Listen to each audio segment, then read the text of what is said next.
أعوذ بالله من الشيطان الرجيم بسم الله الرحمن الرحيم الحمد لله والصلاة والسلام على رسول الله وعلى آله وصحبه ومن والاه. Pada kelas hari ini kita akan sambung untuk bahagian yang kedua dalam tajuk Khalifah Muawiyah ibn Abi Sufyan ataupun Khalifah Muawiyah yang merupakan khalifah pertama untuk kerajaan Bani Umayyah ataupun kerajaan Bani Umayyah ataupun Umayyah ni. Ad-Daulah Umayyah dia. Jadi kita sambung tentang beberapa poin lagi berkenaan dengan khalifah yang pertama ini, iaitu yang pertama mengenai siasah dia. Siasah Muawiyah. Siasatu Muawiyah yang bermaksud cara politik Sayyidina Muawiyah. Cara pendekatan yang dibawa lah ketika dia menjadi khalifah. Yang pertama, kana yastardi a'da'ahu bil mali wal hadaya walinil qawli. Kana yastardi, yani kana beliau itu memujuk, yastardi, meminta redha, yani mendapat keredaan, mendapat dalam istilah kita kat memujuk hati lah dia, dapat apa panggil, menawan hati a'da'ahu, yani musuhnya, yani musuh politik ke ataupun musuh tak kenal dengan dia, rakyat-rakyat dan sebagainya. Cara dia berpolitik ni lah, berhubungan dan juga berhubungan luar. Sama ada musuh tu musuh dalam atau musuh luar. Macam mana dia menawan hati mereka ini bil mal, dengan harta, wal hadaya, dan juga dengan hadiah, walinil qawli, dan juga dengan kata-kata yang lembut. Nombor dua, ya'fu an hafawatil mu'aridin. Okay. Dia ni ya'fu, dia ni memaafkan. Al-afu, yang ni meminta, dia memberi maaf, memberi kemaafan, keampunan, tentang hafawat, tentang kesilapan, ataupun tentang kejelikan yang dibuat oleh al-mu'aridin, oleh penentangnya ataupun golongan pembangkang Muawiyah. Nombor tiga, yanzuru ila jami'il Arab nazratan wahidatan. Setakat situ sajalah. Ini dia memandang ataupun melihat, yanzuru, nazara, yanzuru ni melihat, memandang, ila jami'il Arab, memandang keseluruhan. Memandang keseluruhan bangsa Arab secara nazratan wahidatan, secara satu pandangan yang sama. Tidak kata ada pandangan yang prejudis, tidak memenangkan kabilah ni, tidak, dan membenci kabilah ni, tak, bagi dia. Ni cara dia lah dia. Memerintah dia anggap semua orang Arab ni, kabilah ni adalah satu saja, yang sama. Jadi bila buat lagu tu kat, tak ada orang kecil hati lah dia. Bangsa Arab Quraisy ke, tu ke, ini ke, semua dia layan sama rata, sama rasa. Nombor 4, isti'mal ru'asa'il qabail wa aslaha bainahum. Wa kana yad'uhum ila ta'amihi fayakulu ma'ahum. Ni cidik juga dia ni. Iaitu istamala. Istamala ni maksudnya mendekati. Beliau mendekati ru'asa, ketua-ketua al-qabail, ketua-ketua kabilah, ketua-ketua puak. Wa aslaha bainahum, dan dia memperbaiki, aslaha, memperbaiki hubungan, bainahum, antara mereka. Wa kana yad'uhum, dan Muawiyah ni dia ni sering mengajak mereka, yad'u ni mengajak, mengajak mereka, ila ta'amihi, untuk ke majlis ataupun ke majlis makan, menjemput mereka ketua-ketua ni ke majlis yang macam kita learn ni ada. Okey, ayat buat kepada tok-tok gawa, ketua kampung tak. Jadi anak-anak buah pun turut sekali lah. Dia cara nak menambah hati tu deh. Menjemput ila ta'am ni maksudnya ke tempat majlis makan ni lah, ke tempat makan-makan. Fayakulu ma'ahum, maka mereka ataupun dia ni, Sayyidina Muawiyah ni, makan bersama mereka. Nombor 5, kana yu'inuhum fil wazaifil kabirati li'annahu yuridu an tastanida hukumatuhu 'ala al-'arabi wahdihim. Kana yu'inuhum. Sayyidina Muawiyah ni membantu, melantik ataupun yu'inuhum di sini maksudnya yu'ayyinuhum, maaf. Yu'ayyinuhum maksudnya melantik. Melantik mereka, orang-orang tadi ni. Yang dia nak buat baik ni lah. Dia melantik, nak jaga hati, dia ambil dia, angkat, beri jawatan. Fil wazaifil kabirah. Dalam jawatan-jawatan, wazaif ni tugas-tugasan ataupun jawatan. Al-kabirah ni yang besar ataupun yang utama lah. Dalam jawatan utama. Nak lantik demo-demo ni. Sebab apa? Li'annahu kerana dianya, Sayyidina Muawiyah ni yuridu, dia mahu. An tastanida hukumatuhu, supaya kerajaannya mendapat sokongan. Tastanida hukumatuhu, bergantungnya kerajaan dia ni alal arabi wahdihim, ke atas sokongan bangsa Arab sahaja. Jadi hak selain daripada Arab tu mungkin tersisih sikit lah deh kalau kita faham sini. Sebab dia ni melebihkan bangsa Arab. Dia tengok bangsa Arab ni sebagai satu bangsa dan melebihkan mereka. Dia jaga hak ni. Hak selain daripada tu, hak tidak bangsa Arab. Sebab Islam tu dah terbuka dah deh ke negara-negara luar. Macam kita lah ni lah. Kita ni bukan bangsa Arab walaupun kita ni orang Islam deh. Kita ni bangsa Melayu. Kalau kita hidup zaman Muawiyah kak, maksudnya tak ada peluang lah untuk kita nak dapat jawatan ni. Kerana dia nak jaga bangsa Arab terlebih dah. Supaya nak dapat apa? Dia buat gitu. Supaya nak dapat sokongan mereka. Mungkin bangsa Arab pada ketika itu ada kekuasaan dia lah. Ada kepentingan dia berbanding mungkin orang yang asing yang berada dalam negara Islam pada ketika itu, pada kerajaan Umayyah mungkin tak terlalu ketara sangat lah pengaruhnya. Bahkan orang Arab masa tu lebih lagi pengaruh besar. Jadi nak tambah hatian mereka-mereka ini, dia buat lagu tu lah cara dia dah. Okey, seterusnya. Pergi kepada apa yang telah dia buat Sayyidina Muawiyah ni masa zaman pemerintahannya selaku khalifah yang pertama zaman kerajaan Bani Umayyah ataupun Umayyah dah. Jadi dia ni akhdhu al-bay'ati li Yazid. Dia ni telah melantik ataupun akhdhu ni mengambil apa? Al-bay'ah, mengambil bai'ah ataupun dalam bahasa kita kak melantik lah dah. Akhdhul bai'ah ni mengambil bai'ah ataupun memberi pelantikan. Melantik siapa? Li Yazid. Kepada seorang khalifah yang datang selepas pada dia ni yang bernama Yazid. Yazid bin Muawiyah, anak dia lah. Okey. Yazid bin Muawiyah. Jadi ada cerita lah sikit pasal Yazid ni yang akan menggantikan ayahnya Muawiyah ni dah. Okey, mari kita tengok apakah peristiwa ini, iaitu kanatil khilafatu qabla Muawiyah intikhabiyatan yakhtaruha al-muslimuna man yasha'una walakin balagha min hirsi Muawiyatin 'ala al-mulki an hawala hasra al-mulka fi alihi wa rahtihi wa dhurriyyatihi.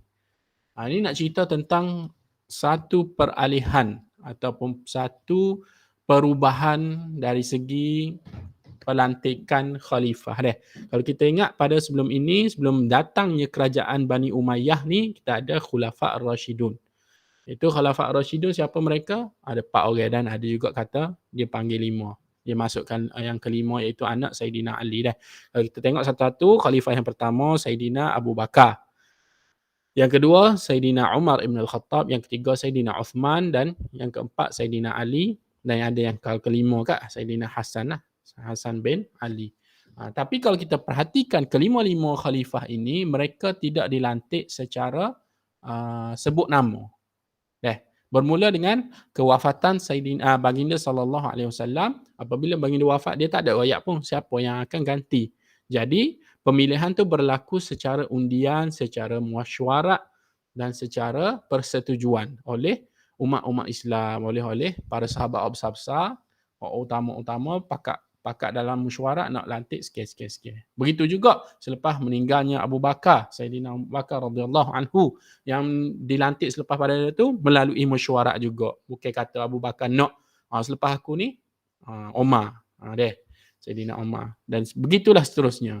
Sehinggalah pada kerajaan Umayyah ni, dia bertukar sedikit. Yang mana apabila Sayyidina Muawiyah ni selepas diberi khilafah oleh Sayyidina Hasan. Hasan yang kelima kan. pergi kejap, lepas tu bagi kepada Muawiyah. Start daripada situlah Muawiyah ni dan juga keturunan-keturunan dia buat pelantikan khalifah secara warisan. Apa maksud warisan? Maksudnya ibarat macam kita learn ni lah, sultan. Adakah kita boleh jadi sultan? Tak. Dia kena melalui susu galuh anak beranak sultan lah yang layak jadi sultan. Kalau tempat kita sultan Kelantan ke apa ke mana boleh orang biasa nak jadi sultan. Dia mesti kena anak beranak dia. Begitulah yang dilakukan oleh Saidina Muawiyah. Selepas dia yang menggantikan dia tetap selalu bahawasanya anak dia yang bernama Yazid menjadi khalifah menggantikan dia. Bukan lagi macam dulu. Lepas ada katalah kalau dia ikut zaman gitu kak, kalau lepas Muawiyah kak, maka umat Islam duk mikir pakai mesyuarat ke apa kau nak pilih manakah calon yang paling sesuai nak mengganti ataupun yang nak dilantik menjadi khalifah. Tapi sini dia ayat kan dia kata kanaltil khilafah qabla Muawiyah intikhabiyah. Adapun kekhilafahan tugas khalifah ni qabla sebelum Muawiyah, Sayyidina Muawiyah ni intikhabiyah ni secara pemilihan ataupun pilihan raya ataupun demokrasi. Ini secara bermesyuarat. Yakhtaruha yang mana al-muslimun, orang-orang Islam ni yakhtaruha memilih jawatan tadi, dia memilih man yasha'una, sesiapa yang yasha'una, yang mereka mahukan melalui pemilihan dia kan. Yakhtaruha yang memilihnya akan siapa? Orang Islam, man yasha'una, sesiapa. Siapa dia pilih? Orang Islam ni. Siapa hak dia yasha'una, yang dia kehendaki. Walakin balagha. Walakin akan tetapi selepas daripada tu kak, selepas sistem ni balagha min hirsi Muawiyah, tetapi kata lebih tomok lah kata nak kalau kata tomok pun mungkin tak lah, tapi itulah balagha min hirsi, maksudnya sangat-sangat menjaga. Siapa menjaga ni? Muawiyah ni sangat nakkan alal mulk terhadap pemerintahan ni, terhadap kekuasaan, terhadap tampuk kerajaan ni, anhawala dia telah berusaha ataupun telah menukarkan hasral mulk, menukarkan ataupun telah berusaha untuk mengekalkan. Hasra ni maknanya nak mengekalkan al-mulk, mengekalkan pemerintahan itu. Pemerintahan ke apa? Pemerintahan khalifah ni lah deh. Fi alihi, untuk keluarganya. Alihi ni maksudnya keluarga deh. Allahumma salli ala Muhammad wa ala ali Muhammad. Berselawat kita hantar Sayyidina Muhammad wa ali Muhammad dan keluarga Muhammad deh. Jadi sini Sayyidina Muhammad sallallahu alaihi wasallam. Jadi sini maksud alihi ni maksud pada keluarganya. Jadi zaman Muawiyah ni ataupun dia sendiri ni, dia terlalu nakkan supaya pemerintahan khalifah ni terus berlaku dalam keluarga dia sahaja. Fi alihi wa rahtihi ni kaum kerabat dia. Bukan setakat alihi ni anak-anak yang terdekat lah dia. Dia punya waris-waris terdekat. Wa rahtihi, dan juga kepada kaum kerabat dia, sepupu dia ke, anak dara dia ke. Yang penting ada susu galuh dia. Sebab itulah dipanggil kerajaan Daulah Umayyah. Dia dinisbahkan kepada Umayyah tu kan. Nenek ataupun moyang kepada Muawiyah ni. Jadi khalifah selepas itu daripada susu galuh keturunan hak ni sahaja. Tak boleh orang luar ada. Jadi wa zurriyati, dan juga zuriat dia, keturunan dia. Jadi 3 perkara ni. Kita nampak situ perubahan sistem. 1.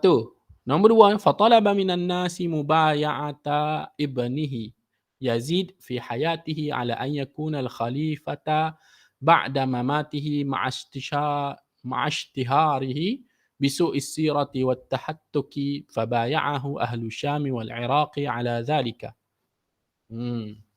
Sini dia kata rentetan daripada poin nombor 1 tadi, sejarah kita ni nak ayat fatalaba minan nas. Fatalaba, Muawiyah ni, Sayyidina Muawiyah ni meminta minan nas, daripada orang ramai, minta daripada rakyat untuk mubaya'ah, untuk membai'ah, iaitu untuk menyokong, untuk memilih Memilih siapa? Ibnahu. Anaknya yang bernama Yazid. Fi hayatihi, pada waktu semasa Muawiyah ni masih hidup lagi. Pada hidupnya Muawiyah. Tengok beza kan berbanding dengan zaman Khulafa' Ar-Rasyidin hari tu. Itu tak ada pun masa khalifah hak sekian-sekian hidup dia tak ada pun. Ya okey lepas aku mati ni pilih hak ni, pilih hak ni. Tak ataupun pilih anak aku. Tak. Tapi zaman Muawiyah ni berlaku. Dia ni masih lagi menjadi khalifah, tak mati lagi, sihat segar lagi. Suruh dah rakyat untuk mengangkat sumpah berjanji setia, dipanggil mubayaah tu dia, ataupun senang kata kak memilih selalu dia mencalonkan siapa? Anaknya yang bernama Yazid. Yazid bin Muawiyah ni untuk menjadi khalifah. Okey, ala an yakuna al-khalifah, untuk menjadi khalifah iaitu Yazid tadi dia.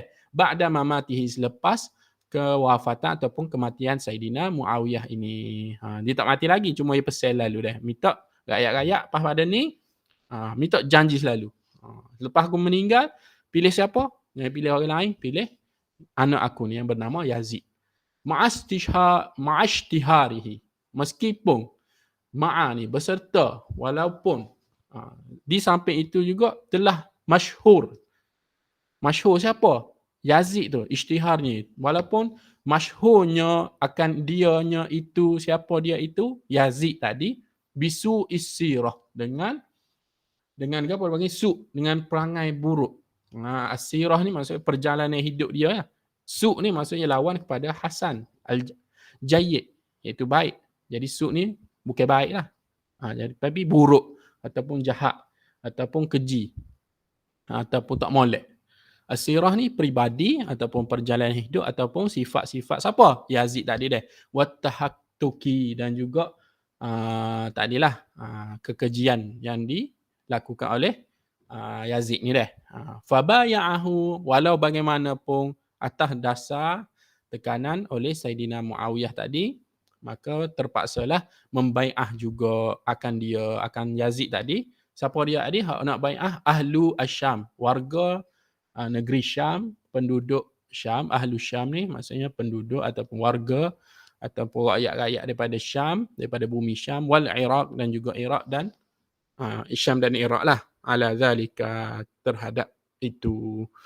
Lepas nombor 3, kana Muawiyah awwala man ja'alal mulka warasatan fil Islam. Ini poin yang penting lah.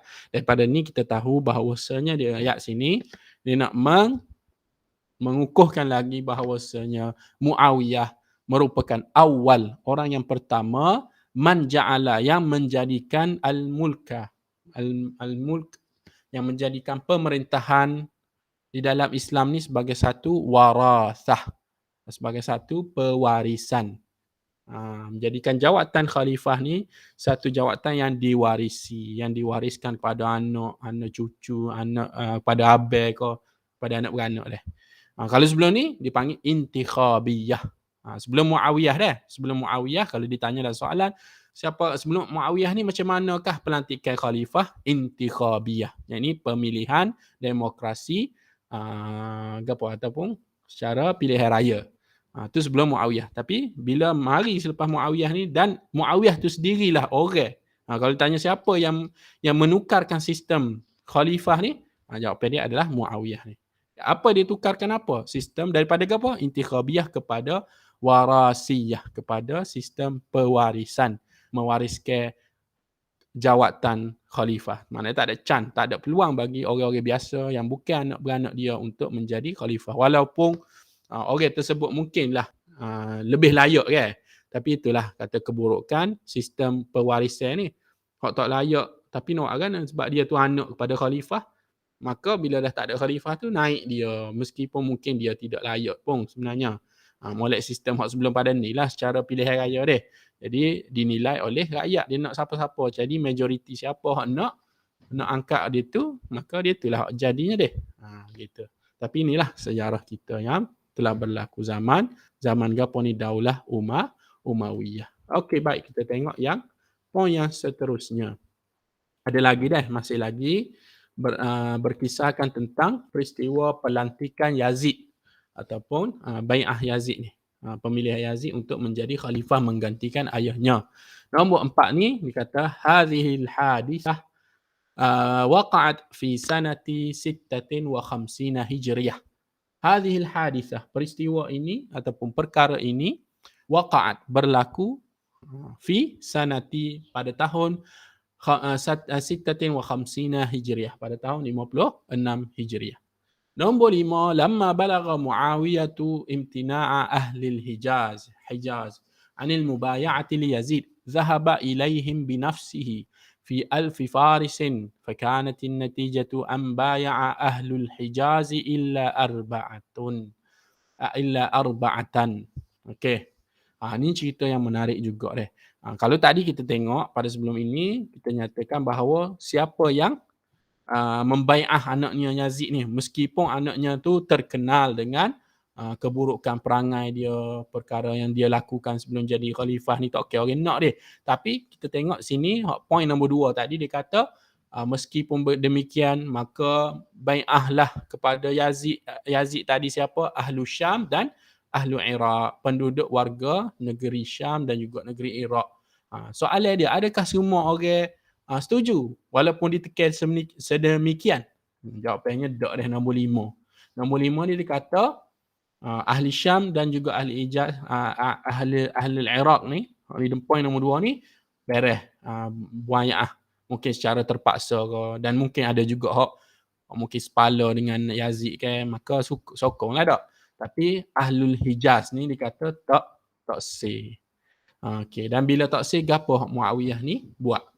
Dia kata lamma balagha Muawiyata.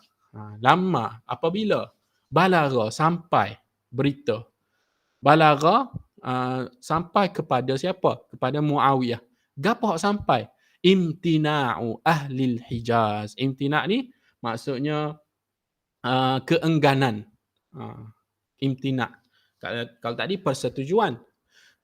Persetujuan siapa? Penduduk negeri Syam dan juga Iraq. Tapi sini imtina', keengganan siapa? Ahlul Hijaz. Ahlul Hijaz ni maksudnya penduduk warga Hijaz. Hijaz ni berada di mana? Di Saudi lah kalau zaman ni kan. Kata semenanjung tanah Arab tu yang ada padanya negara Saudi, Yaman, Oman ke apa semua tu dipanggil Hijaz lah tu kan. Termasuklah juga ahli Mekah, Madinah ke apa tu, geng-geng ni tak sah. Sebab apa tak sah? Sebab tadilah. Sebab suhu tu Yazid tu memang tak comel lah kalau kata kan. Jadi hak set-set ahli atas ni, ahli Syam ni, kalau lah ni kat geng-geng Syam kat Syria, Jordan, Palestin, Lebanon ke apa tu kan, ahli-ahli atas tu kan. Kalau kita tengok buka dalam laptop tu, geng-geng ahli atas tu. Lepas tu Iraq tu kita tahu juga dekat area-area situ juga. Pok-pok dia tu dah terima dah. Hijaz ni ramai juga ke Arab ni. Duduk sini ni. Kan Nabi pun daripada keturunan ni juga, Quraisy. Duduk berada di tempat Hijaz ni panggil dah, iaitu semenanjung tanah Arab ni. Jadi apa? Penduduk mereka ni, penduduk di kawasan ni apa? Mereka ni imtina', enggan. Anil mubaya'ah, enggan untuk berbai'ah, untuk memberi sumpah, memberi taat setia li Yazid, kepada Yazid, Sayyidina Yazid. Maka peristiwa keengganan ini, keengganan ahli Hijaz ni untuk membai'ah Yazid ni telah sampai balagha kepada siapa? Kepada Sayyidina Muawiyah. Maka apa dia buat? Zahaba, maksudnya dia pergi. Siapa yang pergi? Muawiyah. Muawiyah ni, Sayyidina Muawiyah, zahaba ilaihim, pergi kepada mereka, binafsihi, dengan dia sendiri. Dia sendiri ni pergi kepada ahli-ahli tadi. Dia pergi. Kita faham nak pergi untuk apa? Nak beroyak lah kali dia. Dia bukan pergi saja seorang dia ni. Fi alfi farisin. Dia pergi dengan bersama 1000 farisin ni, 1000 tentera berkuda. 1000 tentera. Bukan pergi saja dak. Bukan pergi nak berunding kecek Ahmad Daili dak ni. Mari nak kecek juga, tapi kak backup selalu bersama dengan dia tu. Hak nak pergi nak kecek dengan hak geng-geng hak tak say bai'ah ni. Ahli penduduk Hijaz ni bersama dia, pergi bersama 1000 tentera berkuda. Nampak deh. Fakanatin natijah. Oleh kerana gitu kak, dia buat gitu kak, maka fakanat, maka an-natijah, keputusan dia an baya'a ahlul hijazi illa arba'ah. Maka mari ngap tentera gapo ni kak. Bai'ah adalah siapa yang bai'ah? Ahlul Hijaz. Ahli Hijaz ni terpaksa juga berbai'ah. Hak tadi tak sah kan? Tak sah, moga tak ada gapo. Apa mari dengan tentera ni kak. Kalau tak sah lagi, kita pehel-pehel lah deh. Jadi nak tak nak bai'ah jugalah. Okay, berjanji taat setia kepada siapa? Pada Yazid tadi. Kecuali illa arba'ah. Ada empat sahaja daripada Ahlul Hijaz tadi, yang mana walaupun mari dengan 1,000 tentera, Muawiyah pun dia tetap tak bergenjok juga. Jadi empat ni kita akan tahu nama dia pada poin yang ke-6 ni, iaitu arba'atun mimman imtana'u 'anil mubaya'ah. 4 orang nama ni mimman daripada mereka yang imtana'u, yang masih tidak menyokong, imtana'u yang masih enggan, anil mubaya'ah, pakesuk lah kira. Masih tak su, pakesuk, tak se mubaya'ah, tak se mubaya'ah Yazid atas kerana keburukan dia lah. Tak kena, iaitu 4 orang ni yang bernama, yang pertamanya Sayyidina Al-Hasan bin Ali. Sayyidina Hasan bin Ali ni adalah anak kepada Sayyidina Ali, khalifah yang keempat, dan merupakan cucu pada baginda Sayyidina Nabi Muhammad sallallahu alaihi wasallam. Jadi dia antara orang yang tasir. Yang kedua, sahabat Nabi yang bernama Abdullah ibn Zubair. Sayyidina Abdullah ibn Zubair. Dan yang ketiga, sahabat Nabi juga, iaitu Sayyidina Abdul Rahman bin Abi Bakrah. Dan yang terakhir sekali yang merupakan anak kepada Sayyidina Umar, khalifah yang kedua, iaitu yang bernama Abdullah bin Umar radhiyallahu anhuma.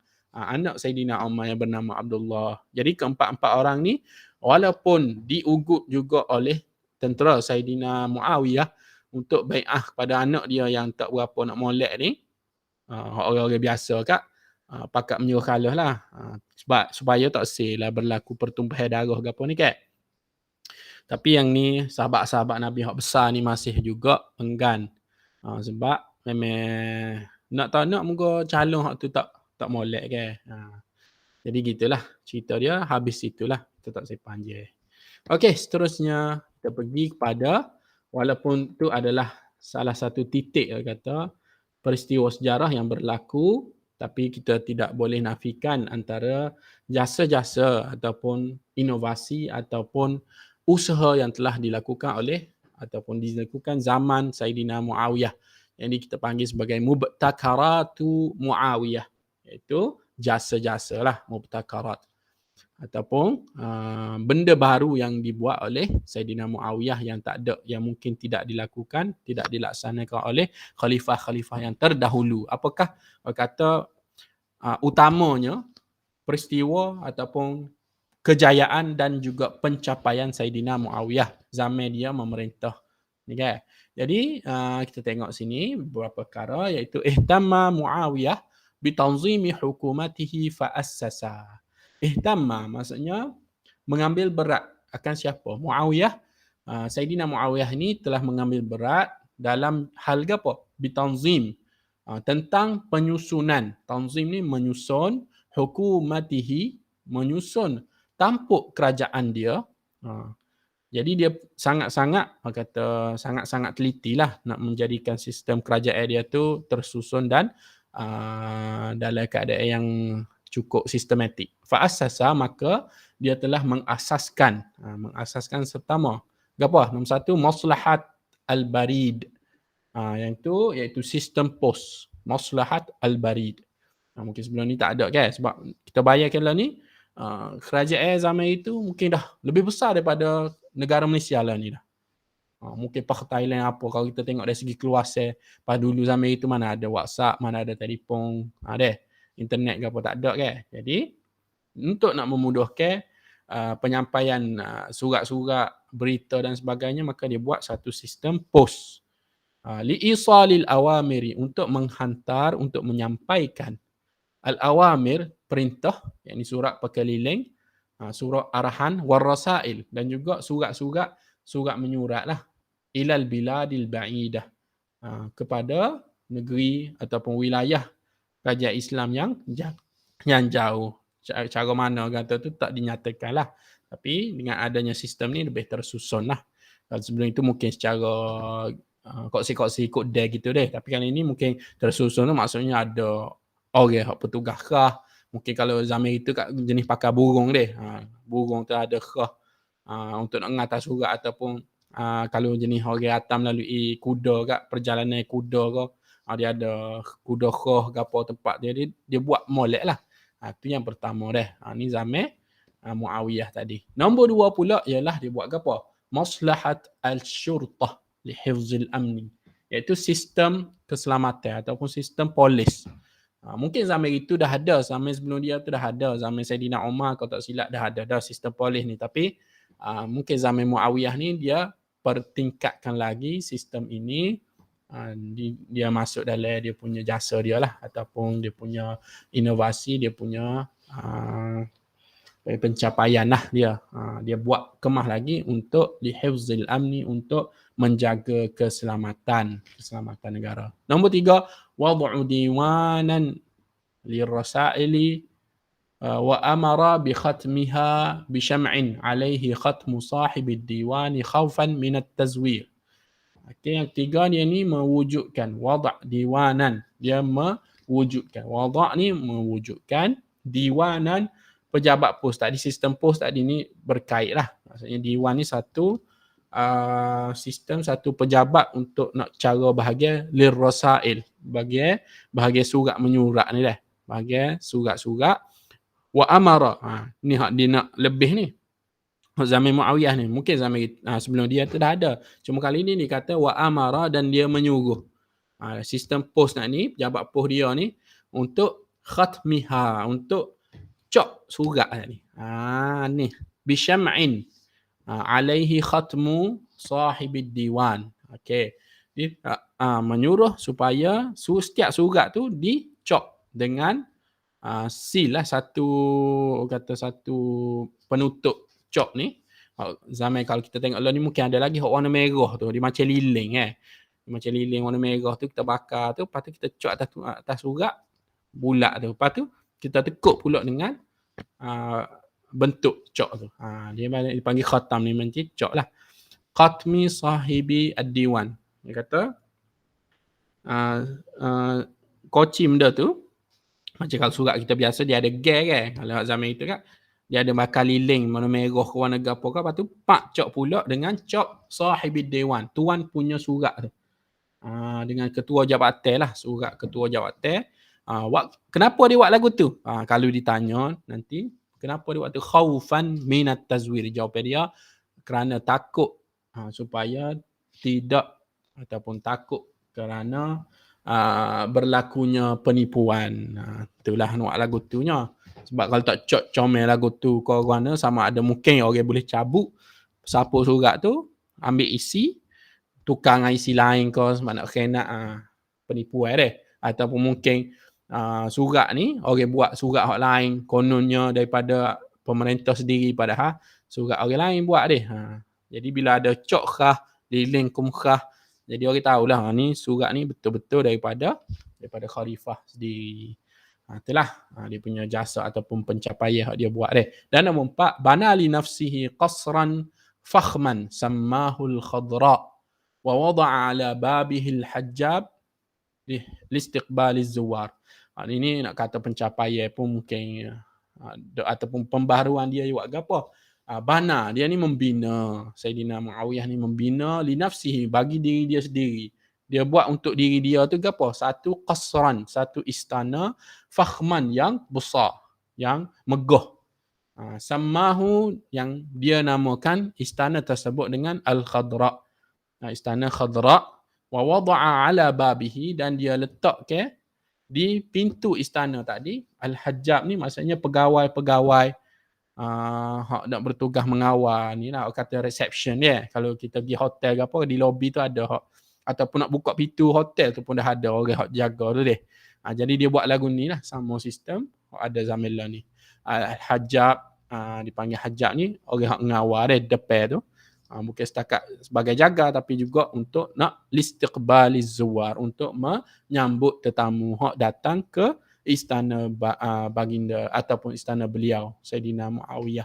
Kali sebelum ni memang tak ada. Zaman Nabi sendiri mana adalah Nabi buat istana besar ke dia deh, walaupun dia seorang Nabi, tapi oleh kerana kewarakan Saidina Nabi Muhammad sallallahu alaihi wasallam dan juga para sahabat-sahabat dia Khulafa ar-Rasyidun ni, tak ada pun hak buat istana hak megah untuk diri sendiri duduk dalam tu. Tapi kalau kita tengok lah ni pun di tempat kita pun dah ada juga istana ke apa ni, mewariskan panggil sistem beraja lah ni, sistem kesultanan kan. Jadi ada istana gitu-gitu gini. Zaman Muawiyah ni mungkin penyerta lah. Mungkin dia pun bukanlah hak mula-mula buat juga, mungkin dia tiru model daripada apa panggil kerajaan-kerajaan lain hak tidak Islam lah. Dia tengok kerajaan SK tu pun dia buat lagu tu ada istana, maka dia pun segera nak buat juga. Ni yang berlaku di sejarah Islam, iaitu pada zaman kerajaan Umayyah. Okey, ada lagi sambungan ni nombor 9. Apa lagi antara yang pencapaian ataupun perkara yang dilakukan zaman Saidina Muawiyah ini, iaitu huwa awwalu mulkin ja'ala mulka warasatan fil Islam. Ni pun dah dinyatakan tadi. Dia kata dialah yang pertama pertama yang menjadi sultan yang pertama, awwalu mulkin.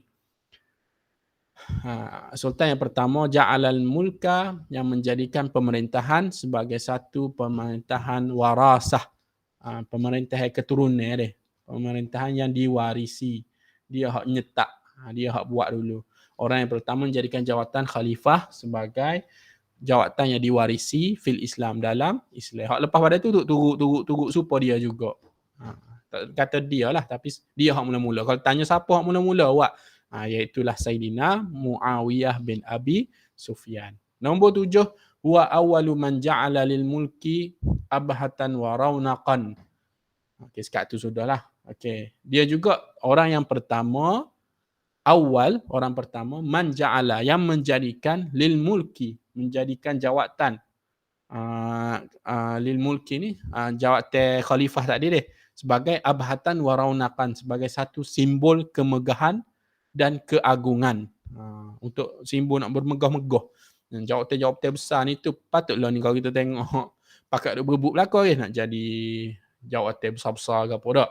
Kalau zaman sebelum tu kat badi nolak lah. Sebab tahu jawatan-jawatan ni adalah amanah dan adalah satu tanggungjawab. Kita pergi jawatan mana-mana, maka kita akan dipertanggungjawabkan. Ada amanah-amanah kita boleh laksanakan. Bukan sebab sekadar untuk nak bermegah. Tak, bukan lagu tu jawatan ni. Bila orang lantik kita ni sebab dia nak suruh kita buat lah. Ni kita bila dilantik, serah megah. Kita serah macam, aku ni orang penting lah. Dan menyalahgunakan kuasa hak tu, kita tak sih. Jadi mudah-mudahan gitulah kita belajar agama, kita selaku pelajar agama ni, ngaji di sekolah agama. Kalaulah seksa Allah takdirkan salah seorang daripada kita ni memegang jawatan yang tinggi, maka ingatlah jawatan itu sebenarnya satu amanah dan bukannya untuk bermegah-megah. Tapi itu disalah tafsir oleh Saidina Muawiyah lah, wallahu alam lah. Kalau memang ginilah betul, cuma kita tidaklah kata nak keji dia ke apa. Biasalah, setiap daripada kita ni manusia biasa, mungkin ada tersilap. Mungkin ini adalah satu kesilapan yang dilakukan oleh beliau, namun kita tak boleh nafikan jasa dia tu mungkin lebih besar lagi. Cuma kita macam gini, kita ambil pendekatan, ambil yang jernih, buang yang keruh, ataupun buang yang keruh, ambil yang jernih. Hak tak molek tu kita belajar supaya kita tak buat lah. Dan yang baik itu kita ambil untuk kita praktik, untuk kita tiru dan kita contoh, kita jadikan sebagai role model. Okay, sekat tu saja. Dan nombor 8, iqtabasu minal umamil mutamaddinah asalibat tijarati was-sina'ati waz-zira'ah. Okay, fanqalabat halatul arabi minaz zuhdi wal khushunati ila 'ishatil madinati wat tarafi. Okay, zaman dia juga, pencapaian juga, inovasi dia, kejayaan dia juga oleh kerana sifat-sifat dia dan juga polisi-polisi politik dia. Dia buat lagu ni, maka dia telah iqtabasu ni. Maksudnya iqtabasu ni dia telah mengambil, meniru model daripada umam al-mutamaddinah, daripada umat-umat yang bertamadun, umat-umat lain lah, daripada tamadun-tamadun manusia hak lain, hak mungkin bukan Islam ke gapo, dia ambil gapo, dia ambil asalib ni cara at-tijarah, cara berniaga, was-sinaah dan cara pertukangan, cara pembinaan, waziraah dan juga pertanian. Dia menaikkan aspek-aspek tu ekonomi lah. Kalau kita kan ekonomi ke apa tu menyebabkan kerajaan itu menjadi maju. Inilah antara mungkin kebaikan dia. Fanqalabat, maka telah bertukarlah halatul Arab, keadaan bangsa Arab zaman kerajaan Umayyah ni, minaz zuhdi wal khusyunah, daripada kehidupan yang zuhud ni, kehidupan biasa gitu yalah, dan juga khusyunah yang pada kehidupan hak kasar dia. Sebab duk pada pasir ni dalam keadaan persekitaran yang kerah ke apa dekat, lagu tu lah.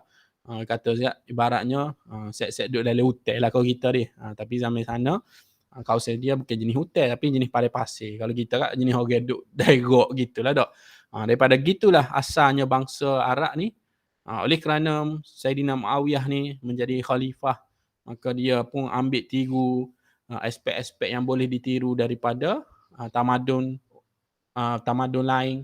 Maka dia telah menaikkan ekonomi, maka telah bertukarlah kedudukan bangsa Arab tadi daripada kehidupan yang zuhud dan juga kasar ila aisyatil madinati wat tarafi, kepada cara hidup Aisyah ni, kehidupan cara hidup Al-Madinah ni, cara hidup orang bandar, cara hidup moden, wat tarafi, dan juga bukan setakat moden saja, bahkan mewah-mewah, dah kaya kan. Sumber kekayaan ada melalui perniagaan, pertukangan dan juga pertanian. Kalau mungkin dulu kat nego bercucuk tanah tu untuk diri sendiri, ni buat secara komersial kan. Jadi dapatlah ekonomi itu menjana ekonomi, maka berubahlah kehidupan rakyat di bawah kerajaan Bani Umayyah. Zaman dia tu menjadi kaum molek lah. Molek tu tak tahulah subjektif dia. Molek kalau gitu, kalau email tu kau kuat tak apa. Dan memang zaman keturunan tu kalau nak manding dengan kita kat memang jauh jelak lah. Memang kita ni kalau kira dari segi teknologi mungkin lebih lagi pada dia, tapi kita nak tengok juga kualiti keimanan kita, ketaatan kita kepada Allah tu lagu mana. Sedangkan Nabi pun dah rayaknya keturunan generasi hak molek adalah zaman dia, selepas tu pada mari hak kedua molek hak mari selepas dia, ketiga molek hak mari selepas dia. Kita ni generasi yang keberapa lah. Kalau nak ukur dari situ kena perhati juga deh. Okey, baik. Dan akhir sekali lah mungkin tentang kematian dia, kewafatan. Kita dah cerita jasa-jasa dia, apa dia buat, peristiwa hak penting yang berlaku zaman dia. Mungkin sekarang ni nak cerita pasal yang terakhir sekali itu kematian, wafatan Saidina Muawiyah. Nombor satunya, tuwfiya Muawiyah ibnu Abi Sufyana fi Dimashqi sanata 60 Hijriyah muwafiq 17 April 688 miladiyah. Okay, kita tak ambil panjang. Kita ambil ni tak penting lah tarikh-tarikh tu, cuma mungkin kita tahu tarikh hijrah sahaja lah. Iaitu tuwfiya, wafatnya Saidina Muawiyah bin Abi Sufyan ini di mana dulu? Ni kita tahu mungkin di mana dia wafat, iaitu di Dimashq, di Damsyik di Syria dah. Ahlu Syam lah ni. Maknanya tampuk pemerintahan dia di Dimashq, di Damsyik kan. Kita ada cerita dia ditukar. Masa zaman khalifah sebelum Saidina Ali ni, tampuk pemerintahan di Madinah. Kemudian zaman Saidina Ali tukar kepada Kufah di Iraq tu. Lah ni Kufah. Lepas tu zaman Muawiyah tukar pula ke Dimashq.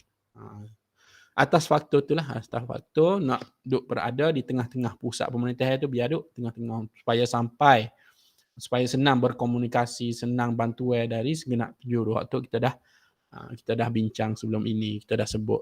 Cuma sini nak cerita dia ni meninggal di tempat dia, kata tempat pemerintahan dia juga, mungkin dekat istana ke, wallahu alam lah, pada tahun berapa?